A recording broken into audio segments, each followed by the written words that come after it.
ना, अगर इसी प्रश्न की भाषा थोड़ी सी बदल जाए और लिख दे भाषा की सबसे छोटी मौखिक इकाई, तो बताइए क्या उत्तर होगा। भाषा की सबसे छोटी मौखिक इकाई, मौखिक मतलब मुख से, ओरली, मौखिक इकाई। तो मौखिक इकाई को हम क्या कहते हैं, तब हम उसको कहेंगे ध्वनि, साउंड। ठीक है, वो क्या है, वो लेटर है, ये साउंड है। ठीक है, कै, मैंने बोला कै, तो कै क्या हो गया, ध्वनि। लेकिन मैंने जब कै को लिख दिया, ये क्या हो गया, वर्ण हो गया, वर्ण। लिखते ही वर्ण और बोलते ही ध्वनि। कोई दिक्कत, कोई परेशानी। इतनी सी छोटी सी बात में अगले प्रश्न पर आओ। जिस स्वर के उच्चारण में दो मात्राएं लगती हैं उसको क्या कहते हैं। जिस स्वर के उच्चारण का मतलब क्या हुआ कि हम उसको ध्वनि का रूप दे रहे हैं, उसमें दो मात्राएं यदि लगे तो भैया उसको क्या कहेंगे, क्या कहेंगे। क्या उसको संयुक्त स्वर कह देंगे, नहीं जी। संयुक्त स्वर तो तब होगा जब दो स्वरों का मेल होगा।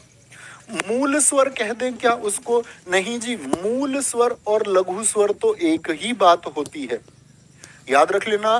मूल स्वर को ही हम लघु स्वर कहते हैं। अब अगली बात आती है, तो बचा क्या, फिर बचा क्या, फिर बचा गुरु स्वर। गुरु स्वर को ही दोस्त हम दीर्घ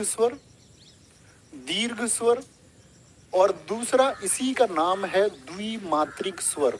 यानी कितनी मात्रा होंगी, द्विमात्रिक स्वर। कितनी मात्राएं होती हैं इसमें, दो मात्राएं होती है। भैया जी किस तरह से दो मात्राएं होती है, मैं समझा नहीं। दो मात्राएं होंगी तो किस तरह से होंगी, तो मित्र जरा देखना। देखो, स्वरों की कुल संख्या मैं आपसे पूछूं जरा, कितने होते हैं, बताएंगे। स्वर कितने होते हैं भाई साहब। आप कहेंगे भैया जी स्वर होते हैं हमारे कुल 11।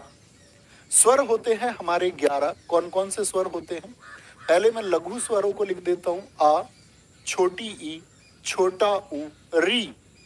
री बोलोगे हमेशा, क्या बोलेंगे, री। अब मैं आपसे बोलूं, अब मैं दीर्घ स्वरों को लिख देता हूं। दीर्घ आ, दीर्घ ई, दीर्घ ऊ, और आपका ए, दीर्घ ए, ओ, और साथ में आपका दीर्घ ओ। ये क्या है आपके, ये सारे के सारे अगर मैं बात करूं, इनको हम मूल कहेंगे, इनको ही दोस्त हम लघु कहेंगे, इनको ही दोस्त हम एक मात्रिक कहेंगे। क्योंकि इन सब की कितनी मात्रा होती है, छंद जब मैं आपको सिखाऊंगा तब मात्राएं गिननी भी सिखाऊंगा कि कैसे मात्राएं आप गिन सकते हैं आसानी से।